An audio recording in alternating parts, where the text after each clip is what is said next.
Godwin John ministries வழங்கும் தினம் ஒரு சத்திய வார்த்தை. இந்த ஆடியோ நிகழ்ச்சிக்கு உங்களை அன்புடன் வரவேற்கிறோம்.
பிரியமானவர்களே, நீங்கள் தெரிந்து கொள்ளப்பட்டவர்கள் என்று நாங்கள் அறிந்து எங்கள் ஜெபங்களில் இடைவிடாமல் உங்களை குறித்து விண்ணப்பம் பண்ணி உங்கள் எல்லாருக்காகவும் எப்பொழுதும் தேவனை ஸ்தோத்தரிக்கிறோம். நம்முடைய பிதாவாகிய தேவனாலும் கர்த்தராகிய இயேசு கிறிஸ்துவினாலும் உங்களுக்கு கிருபையும் சமாதானமும் உண்டாவதாக. தினம் ஒரு சத்திய வார்த்தை. இன்றைய தலைப்பு நம்பிக்கையும் நற்செயல்களும். பரிசுத்த திருமறையின் ஆதார வசனம் யாக்கோபு 2:14. என் சகோதரரே, ஒருவன் தனக்கு விசுவாசம் உண்டென்று சொல்லியும் கிரியைகள் இல்லாதவனானால் அவனுக்கு பிரயோஜனம் என்ன? The Epistle of James chapter 2 verse 14. What does it profit, my brethren, if someone says he has faith but does not have works? முதலாவது தியான பகுதியாக யாக்கோபு, அப்போஸ்தலனாகிய யாக்கோபு எழுதின பொதுவான நிருபம் 2வது அதிகாரம் வசனங்கள் 14 முதல் 26 வரையிலும் சேர்ந்து படிப்போம். என் சகோதரரே, ஒருவன் தனக்கு விசுவாசம் உண்டென்று சொல்லியும் கிரியைகள் இல்லாதவனானால் அவனுக்கு பிரயோஜனம் என்ன? அந்த விசுவாசம் அவனை ரட்சிக்குமா?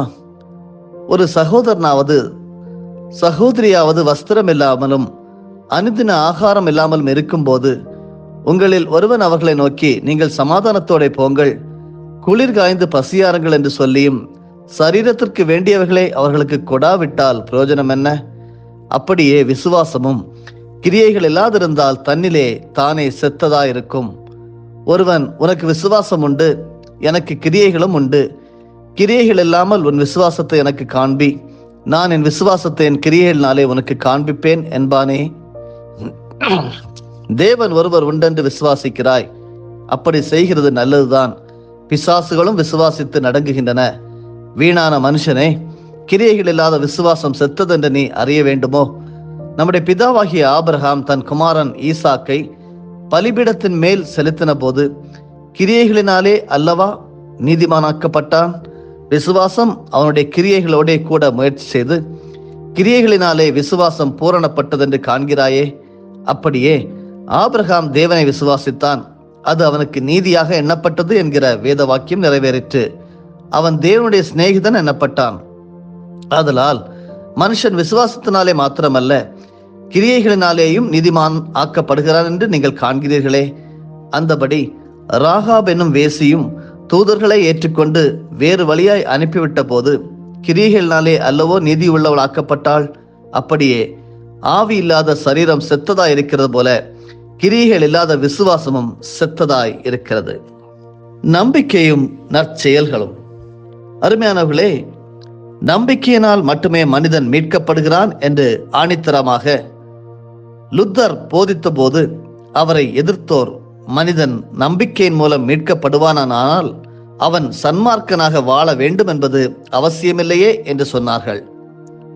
இந்த கூற்றுக்கு மறுமொழியாக மனிதன் நம்பிக்கையினால் மீட்கப்படுகிறான், கிறிஸ்தவன் நம்பிக்கையினால் விடுதலை அடைந்து விட்டான், ஆகையால் இயேசுவை நம்புபவன் இனிமேல் பாவ வாழ்க்கையை நிலைத்திருக்க முடியாது, அவன் சன்மார்க்கனாகத்தான் வாழ முடியும். கிறிஸ்தவன் நற்பண்புகள் உள்ளவன், அந்த பண்புகள் நம்பிக்கையின் விளைவு, அவை ஆவியின் கனி, அவற்றால் அவன் விடுதலை அடைவதில்லை, அவன் விடுதலை அடைந்ததால் அவனில் அவை காணப்படுகின்றன என மார்ட்டின் லுத்தர் எழுதினார். கேட்டுக்கொண்டிருக்கிறவர்களே, கிருபையினாலே விசுவாசத்தை கொண்டு ரட்சிக்கப்படுவது உண்மையாயினும் நற்செயல்களை செய்வதற்கு கிறிஸ்து இயேசுவுக்குள் புது சிருஷ்டிகளாக படைக்கப்பட்டிருக்கிறோம் என்பதை நாம் ஒருபோதும் மறந்துவிடக்கூடாது. எபேசியர் 2 முதல் 10 வரை நமக்கு கற்றுத்தருகிறது. ஒருவர் ஆண்டவர் மேல் நம்பிக்கை கொண்டுள்ளார் என்பதை அவருடைய செயல்கள் வழியாக நாம் காண முடியும். விசுவாசிகளின் தந்தை என்று பரிசுத்த வேதாகமம் கூறும் ஆபிரகாம் தன் மகன் ஈசாக்கை பலிபீடத்தின் மேல் பலி கொடுக்க துணிந்த போது அவர் செய்த செயல்களினால் ஆண்டவருக்கு ஏற்புடையவர்களாகிறார். அவரது நம்பிக்கையும் செயல்களும் இணைந்து செயல்பட்டன என்றும் செயல்கள் நம்பிக்கையை நிறைவு பெற செய்கின்றன என்றும் நாம் படிக்கிறோம். இந்த மண்ணுலகில் தம் வாழ்நாளில் மற்றவர்களுக்கு உதவி செய்வோர் இறைவனுக்கு ஏற்புடையோரும் பிதாவினால் ஆசீர்வதிக்கப்பட்டவர்களும் விண்ணுலகில் வாழ தகுதியுடையோர் என நமது ஆண்டவரும் மீட்பருமான இயேசு கிறிஸ்து கூறியதை மத்தேயு 25 31 முதல் 40 வரையிலும் வாசிக்கிறோம். அன்றியும் நன்மை செய்யவும் தான தர்மம் பண்ணவும் மறவாதிருங்கள், இப்படிப்பட்ட பலிகளின் மேல் தேவன் பிரியமாய் இருக்கிறார் என்று சொல்லி நாம் கற்றுக்கொள்ள முடிகிறது. அருமையானவர்களே, நம்முடைய நம்பிக்கை என்பது அது மீட்பு அருளும் நம்பிக்கை. அப்போஸ்தலர் 16:31 சொல்லுகிறது, கர்த்தராகிய இயேசு கிறிஸ்துவை விசுவாசி, அப்பொழுது நீயும் உன் வீட்டாரும் ரட்சிக்கப்படுவீர்கள் என்று. அப்போஸ்தலருடைய நடபடிகள் 16 16 முதல் 32 வரையிலும் படிப்போம். நாங்கள் ஜெபம் பண்ணுகிற இடத்துக்கு போகையில் குறி சொல்ல ஏவுகிற ஆவியை கொண்டிருந்து குறி சொல்லுகிறதுனால் தன் எஜமான்களுக்கு மிகுந்த ஆதாயத்தை உண்டாக்கின ஒரு பெண் எங்களுக்கு எதிர்பட்டாள். அவள் பவுலையும் எங்களையும் பின்தொடர்ந்து வந்து, இந்த மனுஷர் உன்னதமான தேவனுடைய ஊழியக்காரர், ரட்சிப்பின் வழியை நமக்கு அறிவிக்கிறவர்கள் என்று சத்தமிட்டாள். இப்படி அநேக நாள் செய்து கொண்டு வந்தாள்.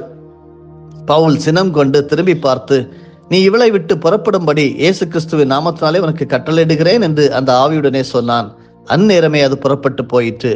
அவளுடைய எஜமான்கள் தங்கள் ஆதாயத்து நம்பிக்கை அற்று போயிற்று என்று கண்டு பவுலையும் சீலாவையும் பிடித்து சந்தை வெளியில் உள்ள அதிகாரிகளிடத்தில் இழுத்து கொண்டு போனார்கள்.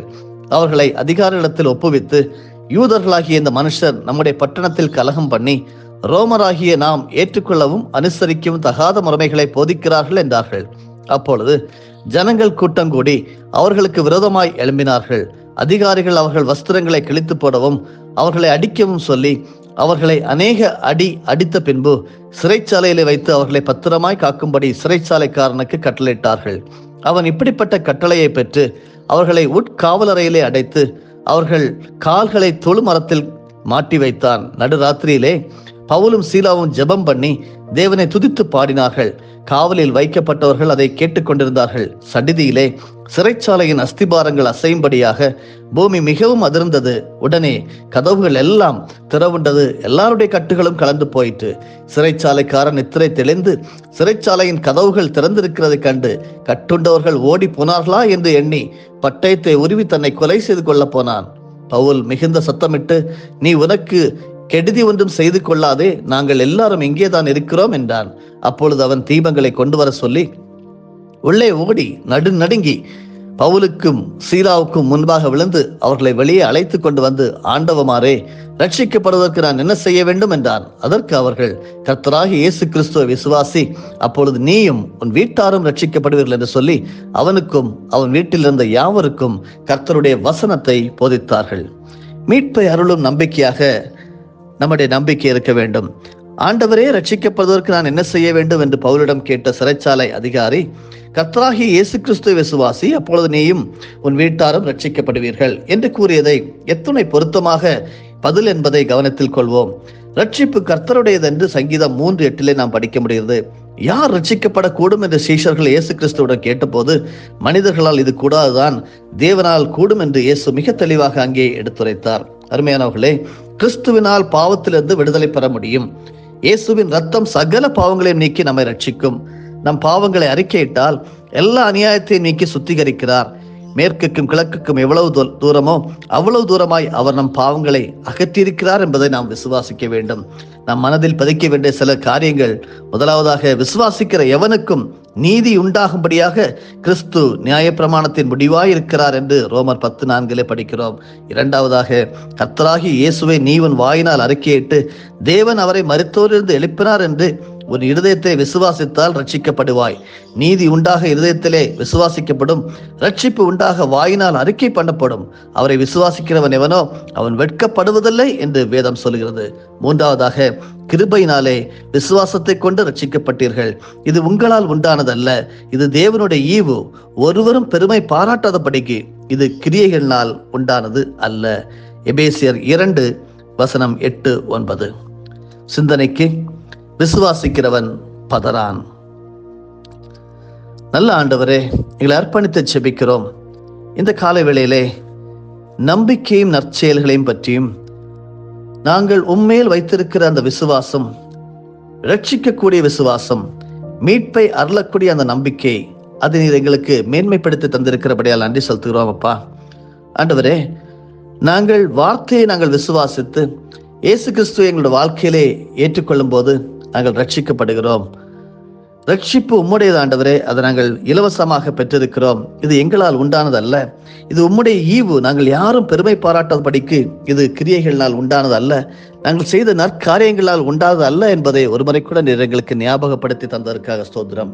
இணைந்து என்னோடு கரம் கோர்த்து ஜெபித்துக் கொண்டிருக்கிற ஒவ்வொரு பரிசுத்தவான்களையும் கரங்களை தருகிறேன். மகிழ்ச்சியுள்ள வாழ்க்கையாக அவருடைய வாழ்க்கை இருக்கட்டும். ஆண்டவரே, என்ன சத்தியத்தை கேட்கிறோம் அந்த சத்தியத்தின்படி ஒரு முழுமையான உண்மையான கிறிஸ்தவனாக இயேசு கிறிஸ்துவை போல நாங்கள் ஒவ்வொருவரும் வாழ எங்கள் ஒவ்வொருவருக்கும் அருள் புரியும். சின்ன சின்ன பிரச்சனைகள் வாழ்க்கையில் வரும்போது எல்லாம் உம்மிடம் நாங்கள் சமர்ப்பித்து விட்டு ஆண்டவரே, அந்த பிரச்சனைகள் என்மேல் வராதபடி இயேசுவின் நாமத்தினாலே தடுத்து ஆட்கொள்ள வேண்டுமா ஜெபிக்கிறோம். தன் பாவங்களை மறைக்கிறவன் வாழ்வடைய மாட்டான், அவைகளை அறிக்கை செய்து விட்டு விடுகிறவனோ இரக்கம் பெறுகிறான் என்று எழுதப்பட்டிருக்கிறதே. அப்படி இரக்கம் பெற்றவர்களாக நாங்கள் தொடர்ந்து வாழ கிருபை செய்தரலாம். எல்லா புத்திக்கும் மேலான தேவ சமாதானம் எங்கள் இருதயங்களையும் சிந்தைகளையும் காத்துக்கொள்ள கடவுது. வெற்றி நாளாக அறிவிக்கிறோம் இயேசு கிறிஸ்துவின் மூலமே பிதாவே, ஆமேன். என் ஆத்துமாவே கர்த்தரை ஸ்தோத்தரி, என் முழு உள்ளமே அவருடைய பரிசுத்த நாமத்தை ஸ்தோத்தரி. என் ஆத்துமாவே கர்த்தரை ஸ்தோத்தரி, கர்த்தர் செய்த சகல உபகாரங்களையும் மறவாதே. ஆமேன்.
நம்முடைய ஆண்டவராகிய இயேசு கிறிஸ்துவின் மூலமாக உங்களை நாங்கள் மனமாற ஆசீர்வதிக்கிறோம்.